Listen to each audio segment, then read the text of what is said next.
good morning, everybody. So I've taken the hands-free, knowing the ups and downs of the mic that we have on the podium. As everybody welcomed you, it's been very indifferent weather in Delhi, and you have very important business to conduct. Despite that, you've taken time to be with us, and that's really a privilege for us. So in doing this conference, in doing this event, Motor India sought to spread knowledge through a fruitful discussion. Now, we have such a variety of interesting people out here participating in the show, 8,000 footfalls as Mr. Mehta informed, that it will be completely unwise to not use that. So right now, the first topic that we have is digitization. Is it a boon or a bane? I mean, the reason that we have phrased it this way is it very much depends on your perspective. Digitization is not just ones and zeros. It's not about data per se. It is not about data capture or data analysis. It's everything. It is internal, it is also external. There are among us tier 1 companies, there are traditional suppliers, and there are new age suppliers. So each one of them brings new imperatives and new perspectives into the discussion. So it's our effort to have all these views pollinated and ask each of them what does digitization mean in their context. And hopefully we'll have a good discussion where one view bounces off the other view. Yeah, great. So with this introduction, let me proceed to invite all our speakers. So first is Mr. Rakesh Kher, CEO Aftermarket Vertical at Minda. Mr. Kher.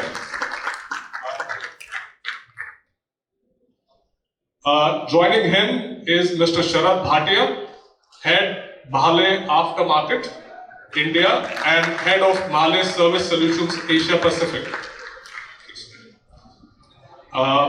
Then we have a friend who is partly Ukrainian and partly Indian, Oleksandr Danylenko, founder and MD Boodmo.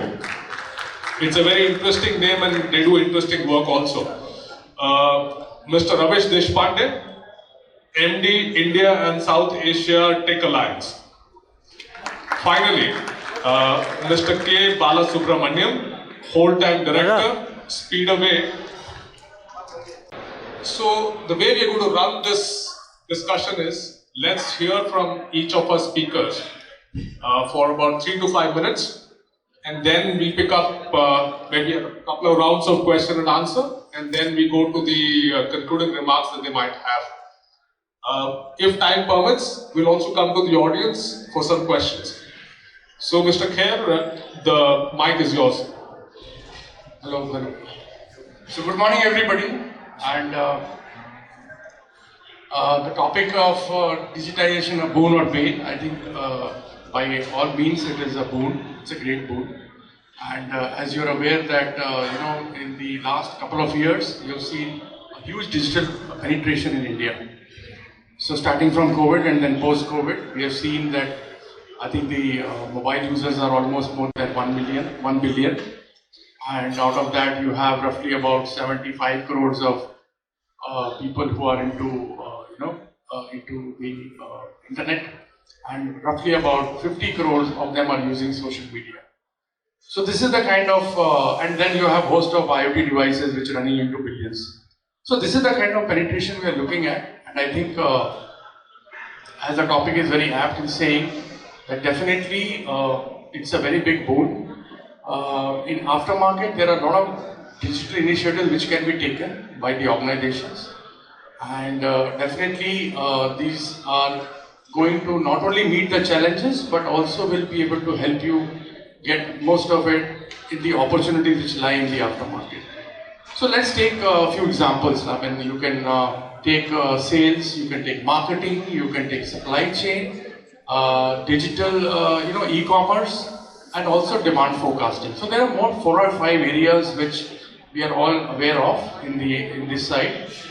And if you go one by one, let's take sales. Now in sales, IT has a very big role to play. We have started a few years back in the industry. A lot of companies came with a sales mobile force, sales sales platforms in mobile phones to track not only the route planning but also to see how many people are getting secondary orders, what kind of information they are getting from competition, etc., etc. So you could devise your applications on the mobile phone and then get host of kind of information from there.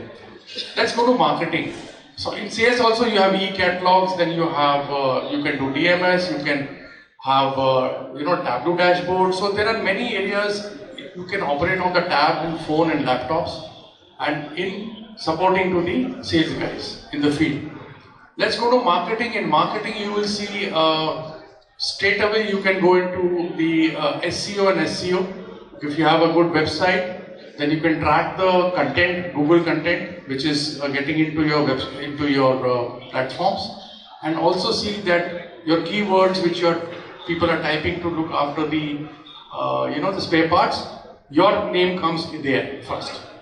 So these are the kind of examples there. In supply chain, you have warehouse management system. You can get into let's say the demand forecasting. Now there are organizations which are ready to offer you very accurate demand forecasting, improve your demand forecasting by using AI and ML, and there where you can see that you can get the right product at the right place at the right time, and that will help you in optimizing your inventory. So these are the areas where you can use this digitalization. Another big area is the e-commerce side. Now there are many people who are going and buying online. They're getting impressions on online, buying offline. So there are all these kind of combinations which are appearing in is all result of the digitization which we are seeing. And the last one which I would like to take you is that in the supply chain, from manufacturer to you have distributor, then to wholesaler, retailer, mechanic, consumer, all these chains are very wide and very long. With digitization, there are aggregators available who have eliminated one or two areas, like somebody has eliminated the retailers. Someone has eliminated the distributors. So what is happening is that there are people who are directly linked to the workshops. They will buy online and you will supply to the workshop. Similarly, it's happening for distributors also. The distributors are not there to directly take the role of a distributor and start making your products available online. And then you have the Amazon, Boodmo and Flipkart also. So host of applications you will see around which will mitigate your risks, which will you can leverage these opportunities, you can overcome the challenges by effectively using digitization and IT platforms. Thank you very much. Mr. Kher, that was very comprehensive. I think you've prepared really well for this event. So the question that I had to ask you was, you have multiple product lines, I think close to 30 if I'm not wrong. Absolutely, 25 plus. So given what you just said, what are the implications for your supply chain and distribution in the digitized environment? What changes have you kind of made over the last 2 or 3 years? See, let's take the product lines. When you have 25, 30 product lines, the SKUs run into several thousands. So let's say in our case probably it's about 8,000-9,000 SKUs. So the biggest challenge we have is to have the right kind of inventory available with us. Because if there is a mismatch, then there is an opportunity lost. So what we're trying to do is the amount of orders which are getting in, we must see that how much amount of inventory is available. So if we can improve it by 4 to 5% notch by 4 to 5%, it means a lot on our turnover. So this is one thing we have been working for last 2 years. We're trying to find how to optimize the inventory, see that the opportunities which are coming in terms of orders are fulfilled 100%. If they are not fulfilled, then that's the opportunity you have lost and somebody else has gained. Secondly, we have also been trying to optimize the inventory, what's the right inventory, and that's a subset of the order optimization. So both are connected, and I think there are a lot of tools available in the market in like AI, people are using AI and even machine learning over the manual processes which we have been doing for decades today. So these are some of the things we would recommend that people can have a look at. Sure. Thank you. I have a question on pricing, but I'll take it to Mr. Bhatia. So Mr. Bhatia, you can open with your remarks and then I'll have some questions for you. So, first of all, thanks for this opportunity to present ourselves at this forum here. completely in sync with what Mr. Kher said, that digitization is definitely a boon for the overall industry. The only part, of course, it remains is it definitely comes with a part of a pursuit that has to be, accomplished at all levels. Just to set the context, if we talk about aftermarket overall, it's something as an end consumer that would pursue as a final customer the part consumption, the service, which would be then coming out of the warranty part.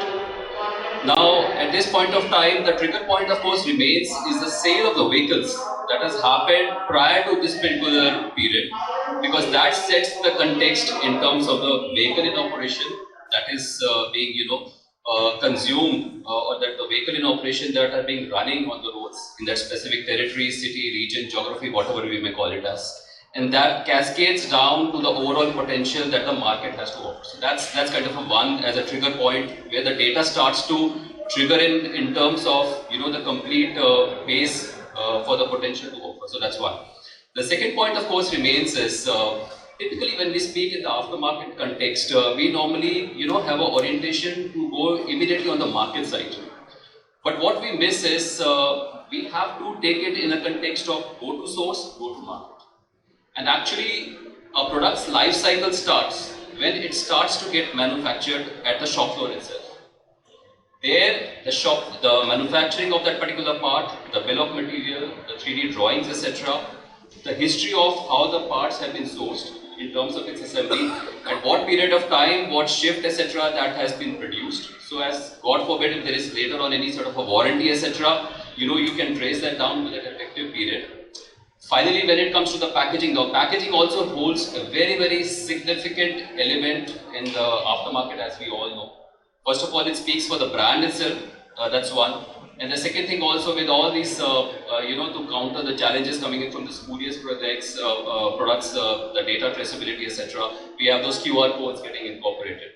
So we come to the packaging stage, and then from the go-to source, we go to the go-to market situation, where of course, we have all the dynamics open, because typically speaking, India for us is kind of a do-it-for-me market, rather unlike the West, whether it is a do-it-for-yourself market.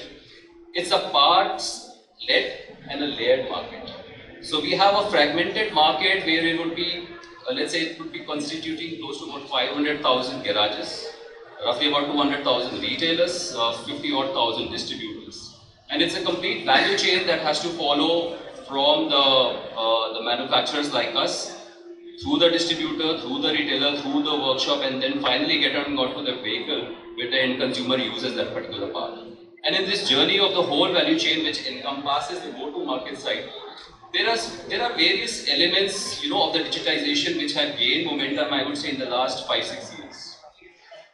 COVID, yes, it has been kind of a black spot, in the history of the human mankind, but also it has been kind of a blessing in disguise, because that kind of resulted into a situation where we wanted to have less of a physical interface, more of a digitization of the data interaction. We went into, into the sessions of Zoom meetings, etc., with the distribution partners.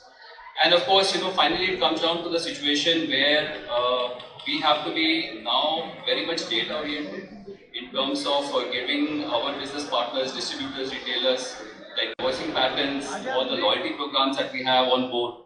So overall, of course, it's kind of a mixed factor. But yes, the whole idea is we have to take it along. We have seen a growth journey by almost all the reputed brands based in India in the last 5, 6, 7 years. We are still in the evolving phase. A lot has to be done, specifically with an element of AI coming into the situation. But yes, overall, definitely it's a boon for the aftermarket industry. Again, I couldn't have expected a more comprehensive opening remark. The question I had was that given how digitized it has become, AI I'll keep for you, Oleksandr, but in terms of what MAHLE has to address of pricing, okay, the touch points for the customer are now that much more dynamic. You have more data coming in, so you'll probably be able to be more intelligent on how you price products and services.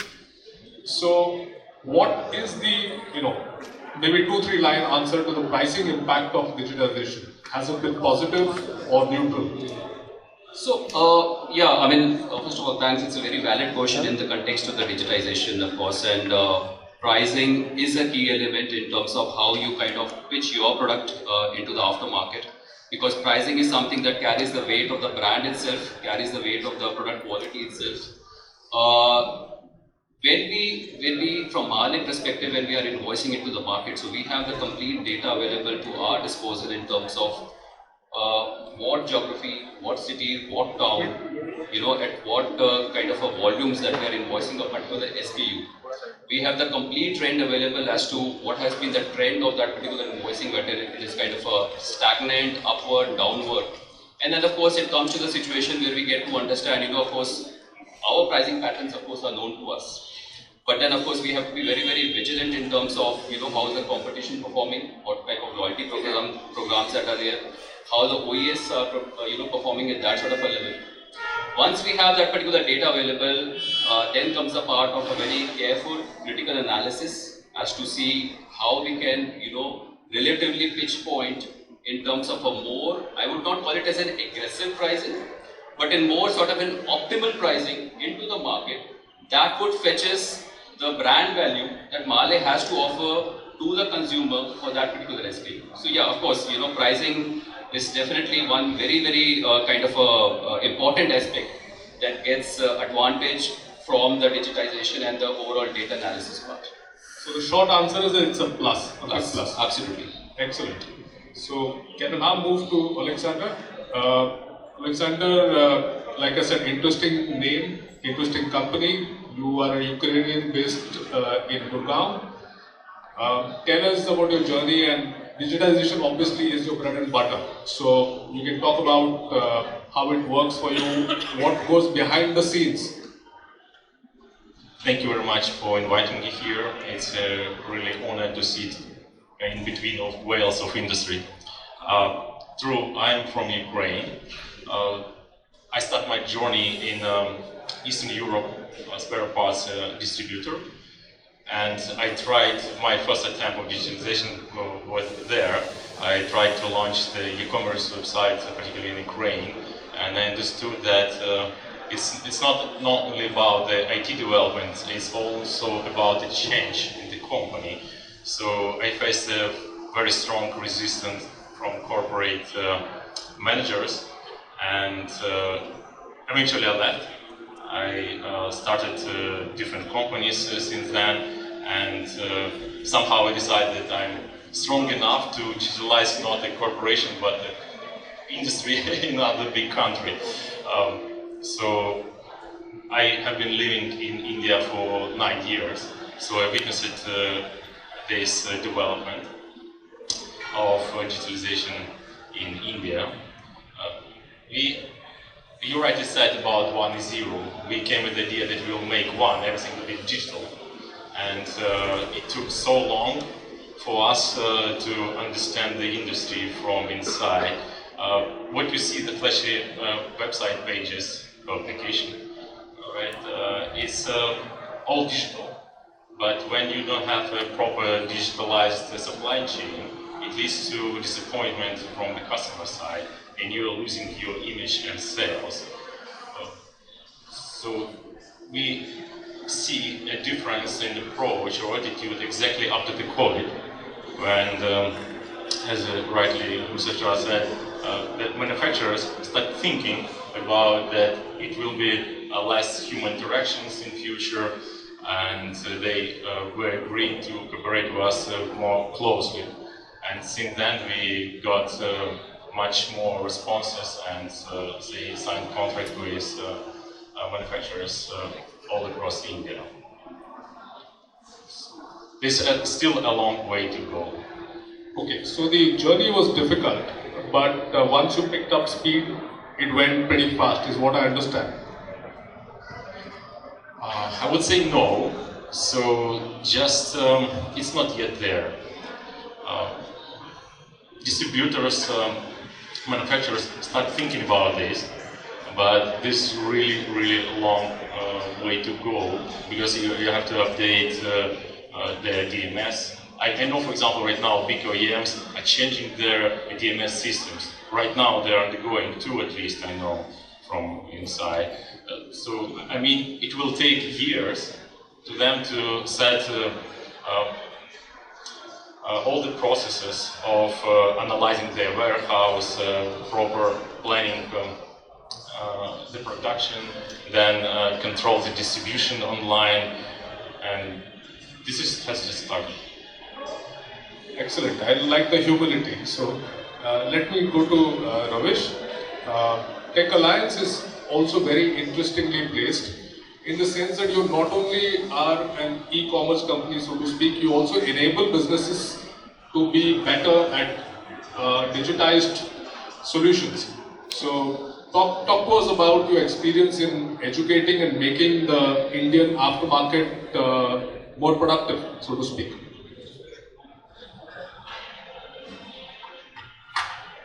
Yeah, so very good morning. Thanks for inviting me. So yes, TecAlliance is a global partner for anything to do with aftermarket data, and we have various solutions and products to ensure that our companies that are collaborating with us are taking data-driven decisions, right? So we are ensuring that we have a standardized data. One of our products, TechDoc, is globally accepted catalog, and we see that there is a huge acceptance of that catalog within the entire industry. And through that, we are trying to promote standardized data, we're trying to streamline processes, because I feel that's the biggest pain point of the entire aftermarket, right? So we have to break away from data silos, right? So we have to invest in a lot of data management processes, resources, through which we can do a lot of analysis for the business growth, right? So I have seen that in the last couple of years, a lot of our suppliers, partners are investing a lot, let's say on cloud-based platforms or ERPs, right? So we are partnered with them to ensure how we can have a better connectivity for them in the market, and obviously make them reach the end users, right? So that's one thing. Second thing, we feel that post-COVID, there has been an inclination towards going online. So nowadays, everything that we do is buying online, because it gives you a better accessibility, it gives you a variety of products, that you can also compare the prices. So we do engage with a lot of online marketplaces to provide them those solutions and to ensure that the entire backend is streamlined, right? So we have multiple solutions that we work with them on. And at the end, I would say that as an industry, we need to collaborate more to bring forward all the stakeholders, be it the manufacturers, suppliers, all the service providers, to come on a common platform and contribute more to the entire ecosystem. Well, that's very succinctly put. The question that I was going to ask Oleksandr, I can pose to you. In putting together your data in all the packages of information, how much do you use AI for predictive demand, for creating an architecture of solutions? Yeah, so I think AI is the new of the hour, and data is the new oil. So I think we have all the latest tech adoption taking place within our company, be it AI, be it IoT, be it big data. So I think all these are helping us to solve the problems of the aftermarket players, right? So not everybody will have a same kind of a pain point. So we have to address and create customized packages and solutions for our various partners and data suppliers. Can you give an example? Yeah, so with the data suppliers that we are working, with our data, they could predict which part will be available in which part of the country. And based on that, they can then have the entire distributor network, and then they can even plan the outreach to the customers, right? So, and then we have a lot of data, we can crunch the data and generate reports for them, right? So through that, they can expand the market not only in India, but they can do exports, they can venture outside India, and they can, virtually grow their businesses. So that's one way of doing it. Thank you, Ravish. Let me come to last but not least. Can I call you Bala? Sure. So you are in a very unique position. I mean, you are a company of great vintage, history going back to the 1950s, if I'm not wrong, and you have extensive national coverage. You deal with a lot of companies. So how has it been for you going from a traditional backdrop to now navigating the post-COVID world? Okay, good morning once again, and thanks for giving us this opportunity. Speedway is an automotive parts distribution company, for those of you who do not know. So we represent both vehicle makers and component makers, brands of repute, and we reach about 5,000 plus retailers, 500 plus service stations through 50 plus of our branches. So I'll try to explain how the company, which is a vintage company as you rightly pointed out, leverages the digital technology for its business processes. At the first place, our core business functions, which is the sales to collection process or the procurement to payment process, everything is digitized. Secondly, our channel management process, where we have right from the DSR beat plans or the loyalty programs to the retailers and mechanics, or the parts search functions which are AI enabled, plus complete visibility of live data of inventory and accounts receivables. That is all digitized. Third is the learning and development function, where we have online training programs and training videos. And we also have finally our business management function, where we have data analytics and business intelligence software, where there is a dashboard to monitor the key parameters of the business. So these digital tools are either e-commerce business portals or mobile apps. They are all UI, UX designed for a very enriching customer experience, backed up with high resolution, multiple angle images, which have provision to facilitate addition of AI, VR, AR tools in the future. So the company, even though has been a vintage company of a traditional, portfolio, has leveraged digital tools in a very long way, and it has made a best use of these digital tools for this tool. Thank you. I was very pleasantly surprised that you have VR tools also. Yes. So how can you explain how that works? Yeah, so for example, the parts cataloging process have got right now high resolution images. Supposing if any particular mechanic or retailer wants to understand how the product is put in use in a practical situation, there are now provisions to attach virtual reality and augmented reality tools to see for him how it would fit into an engine or a chassis. That is very interesting. And is this a recent development? It is an ongoing process.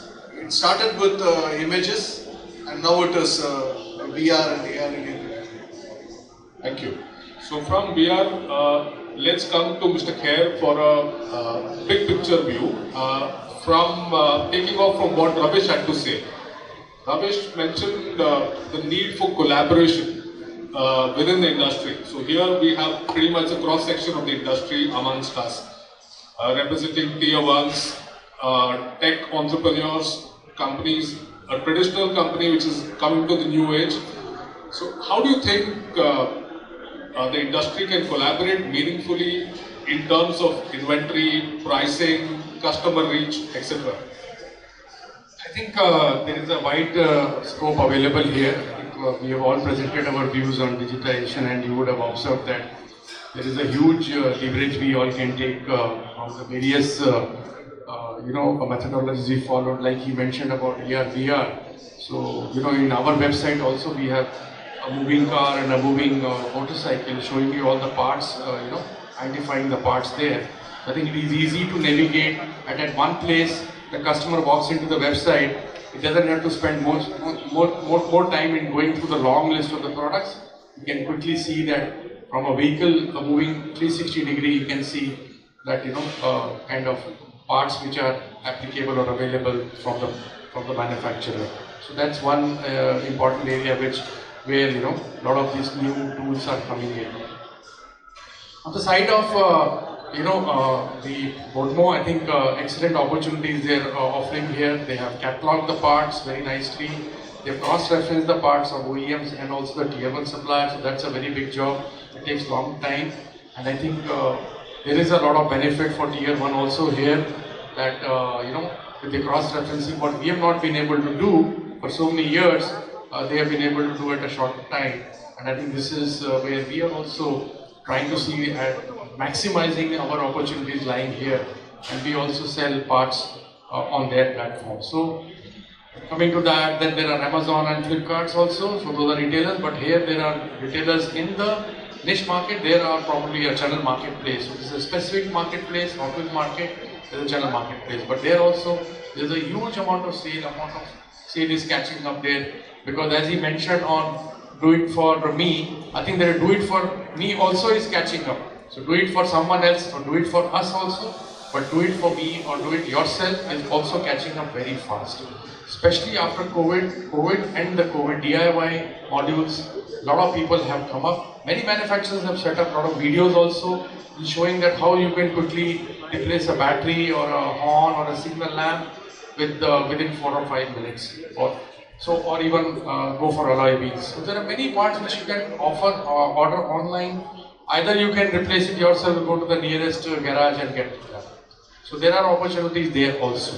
So I think overall, if you see, it's a kind of a silent collaboration which is happening around without getting it very formally done. But in an informal way, I feel that each other are using their strengths in seeing that what they can maximize for their sales in aftermarket. I think one thing that clearly comes out is that you are a learning organization. I mean, despite being such a big company, you are open to learning, and that is a big thing for the industry. An industry that learns performs better. So let me go to Mr. Bhatia from here. One point that I had in my set of consideration was counterfeiting. In the new digitized environment, do you think that will reduce? Have you already started to see those benefits come in? Yeah, so as I had said in my opening comments, so definitely the point here is with the digitization happening, counterfeit is definitely going to get a backseat. We are already seeing some good trends happening there. The QR code enabled packaging, so that's one, where on a click of a button that takes you to a particular website of the manufacturer's website, and you are able to trace all the details pertaining to its manufacturing, probably its silent features, which are then not available on the spurious packaging. So that's one. And the second thing, of course, is more in terms of the social media awareness that has been created. And I really would, at this point of time, would like to also acknowledge the effort that has been done by ACMA in the previous years, together with the the print media, Motorindia, etc., in terms of getting that awareness being generated at all the value chain levels, so be it the distributors, be it the retailers, the workshops, etc. So that's also very much commendable. And also a very important aspect remains in terms of the awareness that has been brought at the garage level, at the grassroots level, what we call it as, in terms of giving them the technical platforms, giving them all those kind of technical trainings, to get them aware as to what could be the negative causes or negative results of using the spurious parts. What could go wrong in the vehicle, how it could backfire, and again what could be let's say the challenging situation that would emerge out of that. So overall, yes, I mean digitization definitely in all aspects of trainings, in terms of the brand awareness, the product awareness, helps to counterfeit the challenge emerging. Excellent. So would you say that it is, you've seen a reduction of say a few percentage compared to before? It will be very difficult to mention on a percentage level, because market to market, product to product, it gets difficult. But yes, overall I would say at least at this point of time a single digit percentage would definitely be there. That is quite impressive given the volume and value of what we're talking about. Thank you. Oleksandr, I wanted to ask you about you said you're on a learning process, you still have a long way to go, which is always a good attitude. What are the insights that you picked up about the Indian customer, B2B and B2C, in the process of your journey? We started our sales from B2C customers for obvious reason. They were ready. They already expected that we will bring the products, or ourselves will bring the products which they saw on the picture with the price, and of course very, very fast. They've been spoiled already by Snapdeal, Flipkart back then in 2014. And this is still a challenge, as I said. That's where we're all learning with supply chain together, how to make it fast and deliver exactly what was asked for. There are a lot of B2C customers, end customers, and not all of them, of course, let's say, using us. These first adopters, they became regular customers for us, and it's all okay. So we thought that same guys, end users of Amazon, they're also mechanics, right? They will be open to search something online, but this is absolutely different story. They have already established supply chain from their side, and they have used the phones forever, and most of them still using phones. And since I said we pure one, we did only online marketing, right? We tried to reach people only online. That's how we failed to cover all, let's say, potential market in B2B. So the question is, did you have to educate them, or do you think they were already well prepared in terms of shopping for parts online? Was there a journey to make the customer more aware of how to do it? So as soon as customer, let's say, using Google, they easily find us. And we simplified our interfaces so much that there is no confusion. We don't have a call center explaining how to do it. That's intuitively very clear, because again, it's like Amazon, we just have a more complicated catalog due to the applicability issues. So again, with B2B, we have our adopters as well, but what I'm trying to say that there are a lot of people who still not using digital tools for ordering. They go by walk to the nearest retail shop, right? They send their porter to Kashmir Gate. That's the issue. So penetration in business is much less than in end user.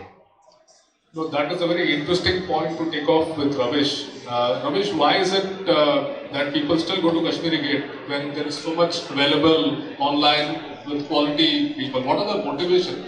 Is it simply inertia, or is it lack of confidence? So actually, Sridhar, that's a good question. So as per the latest survey, they were asked in the aftermarket that how many of you would be liking to order your parts online, right? So 72% said that given an option, I would still order the parts online. The problem comes that once you order online, you don't get the right parts or right vehicles. There is a lot of misfit in the kind of data that goes online, right? So that's where the pain point is.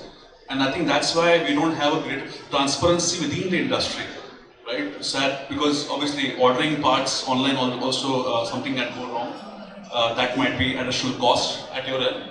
So people want to avoid these errors, and that's why they go to places like Kashmiri Gate, where they have traditional way of getting the parts on the real-time basis, right? But I think what we are seeing in our company is that this trend is changing quite fast, where there is greater acceptance that the entire aftermarket needs to transform digitally, right? And there's more investment that is coming up from all the stakeholders. We're even seeing distributors now who are creating their own e-commerce platforms. And we are helping them to, integrate our API solutions so that the entire experience for the customers are seamless. And that is going to be the way forward. But like I said, more collaboration across different players in the industry, which is going to lead to the entire digital transformation. Thank you. So, Bala, you can further amplify on that. I mean, in your journey going from offline to online, you would have a very established supply chain, distribution network, customers who are used to a certain way of doing business. So was it difficult for them also to transition? Oh, of course, yes. So data says it all. Just about 1% of the parts consumption is right now online. The remaining is still on the traditional way. The reason is, as the co-panelists pointed out, the complex nature of the aftermarket industry. particularly the parts. A clutch assembly for a 2002 Tata Ace is quite different from 2003 Tata Ace.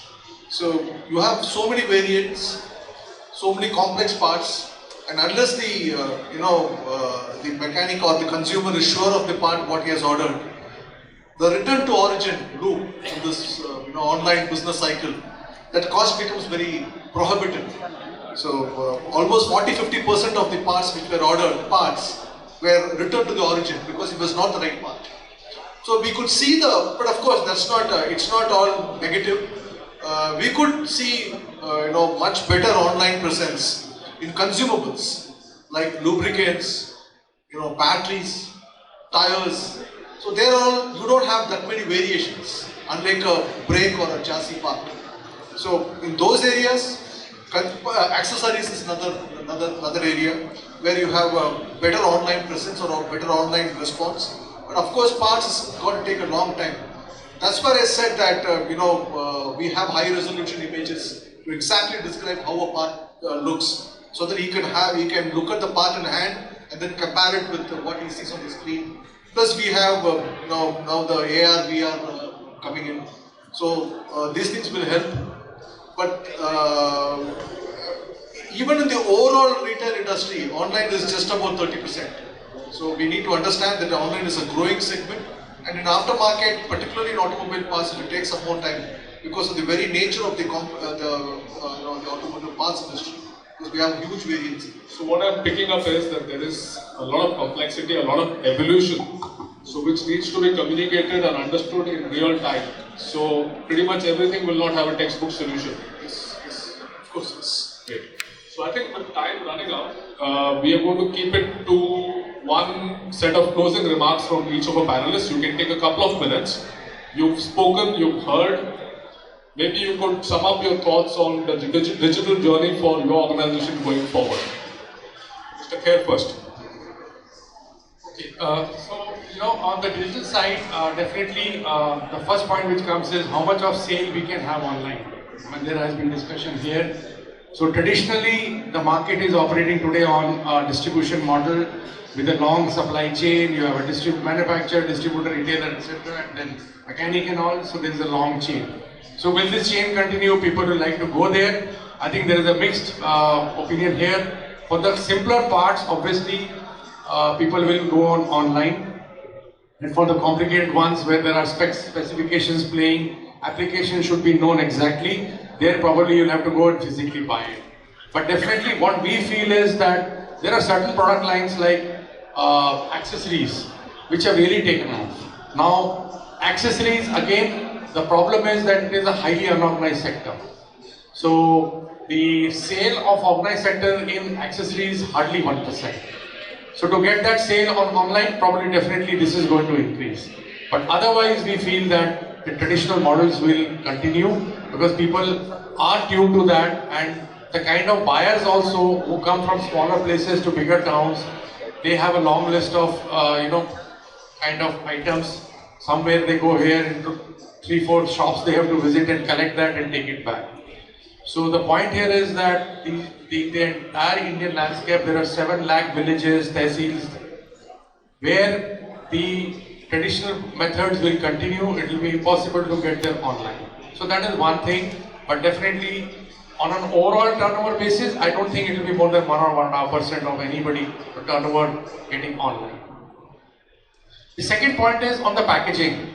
Now packaging is also playing a huge role, and there are various methods you can employ. I think it was mentioned QR code, but there are other covert and overt features also which you can put into your packaging to reduce the duplicity. So that is one area where one should spend money there. It's not very expensive.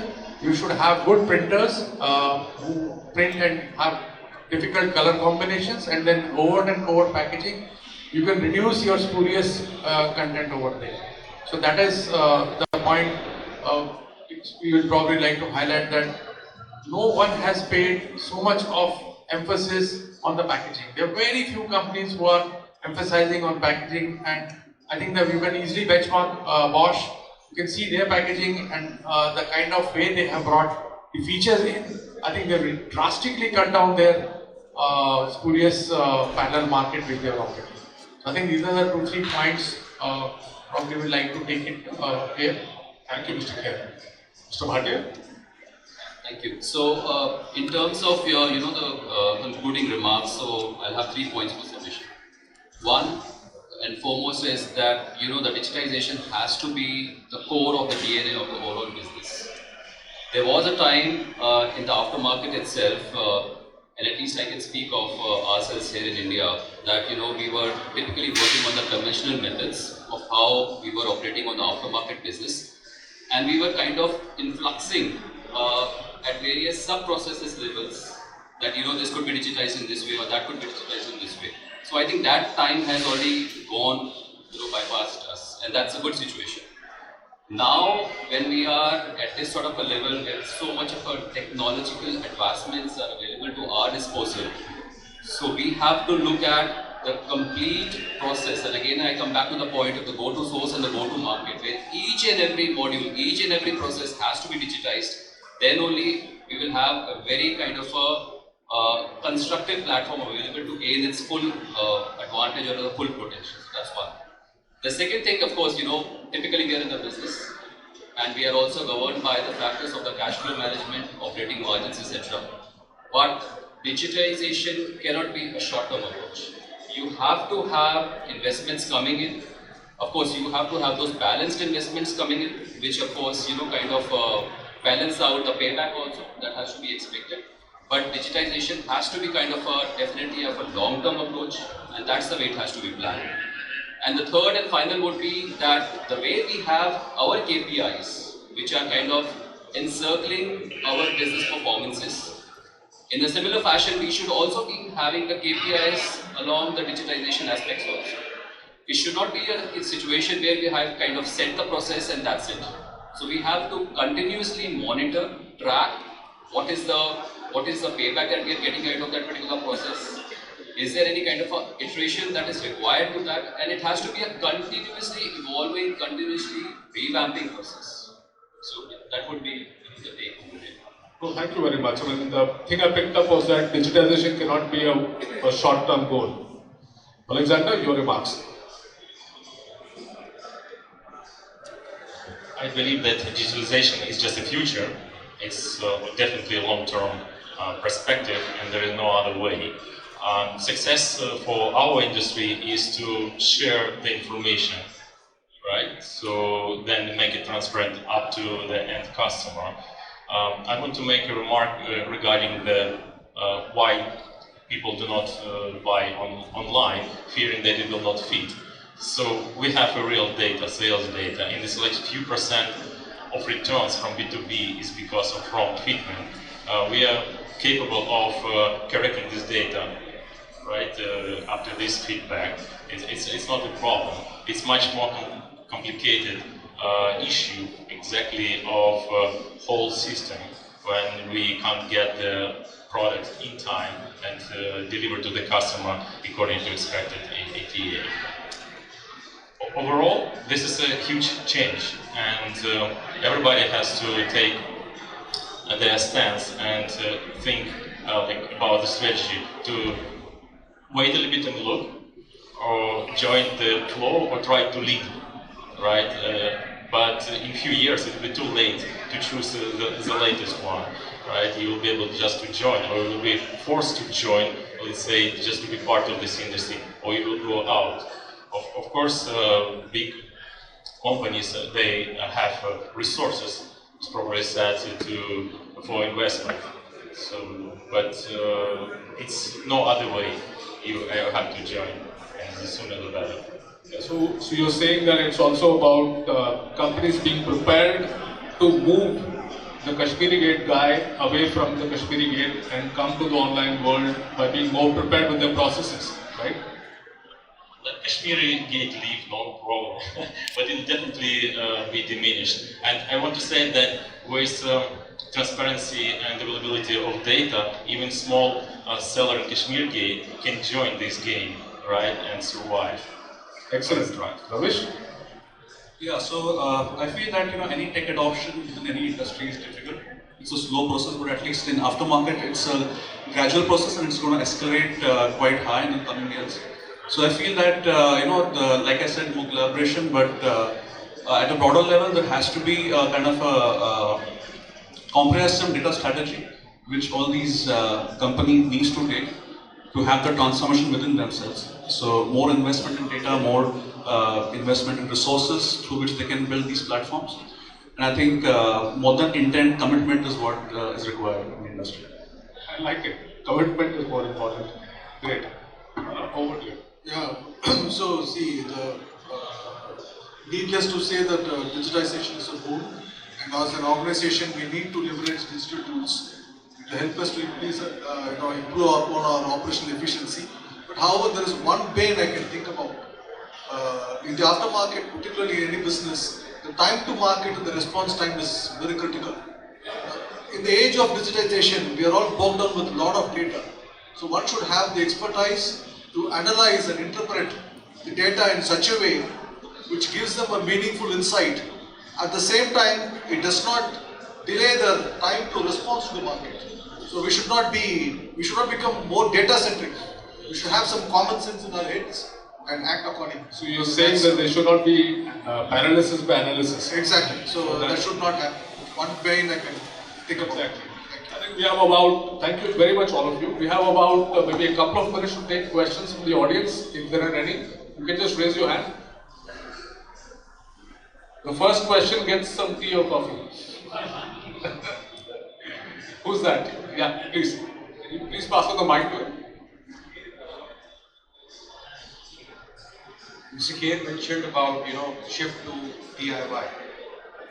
So I wanted you to elaborate, what is the time horizon? How quickly can we move? Is this a potential to work on?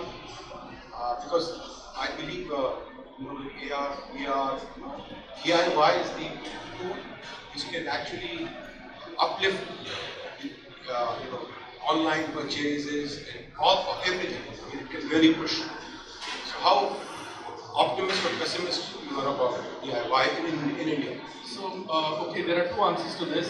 One is that what we have seen in the online platforms, the products. For those products, we saw that there was a scope to do it yourself, so we made videos, right? And we are encouraging through this educational sort of a program, which is not a structured program, but we are putting it on YouTube and Instagram to see people who are going through that can install those, right? So that is one part.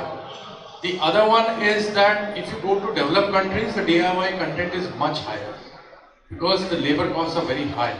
So there are, and then third, they have the time to do it over the weekends. It's more of a hobby also, their own interest. So I'm not able to give you a figure, but if the DIY here is 1 or 2%, there it could be 25 to 30%. So that is very high there. Our job here has been that wherever we see that DIY can help people to do it on their own without not much of time, 10 to 15 minutes and simple steps, those videos we have made and shown them the process, like you remove the screw and then you take the part out and you remove the screw. So very simply we have made those about 8 to 10 videos, and that is how we are trying to build in that kind of awareness into a very low awareness part line. Spare parts basically are very low awareness product lines. So people generally don't know beyond like filter, horn, tire, battery, lube. They would not know any of those parts. So this is how we are trying to bring in more awareness and encouraging people to indirectly the online sale will also go up and people will also have the satisfaction of putting a branded product on their vehicle. That's the whole purpose. Thank you, Mr. Kher. One final question, if there is any. No further questions? Okay. Thank you very much, everybody. Anika,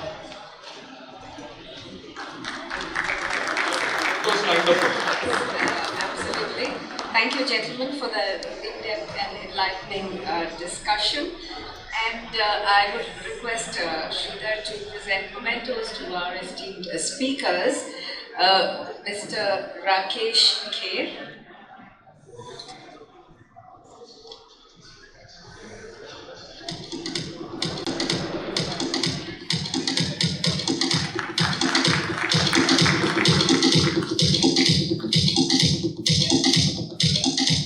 Sharad Bhatia.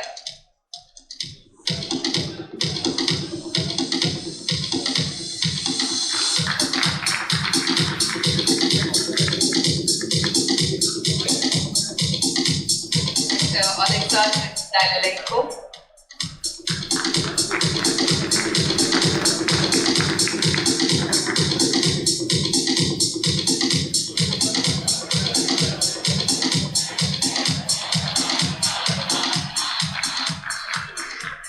Mr. Ravish Deshpande.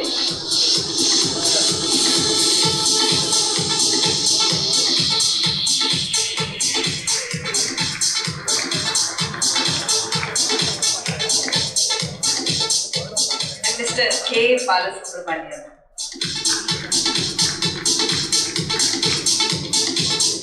I would also like to request Bala from Motorindia to present the memento to Sridhar.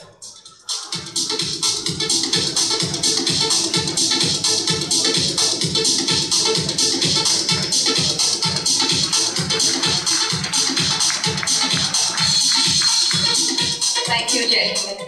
Would you like a mandatory photograph with the front, please? Yes.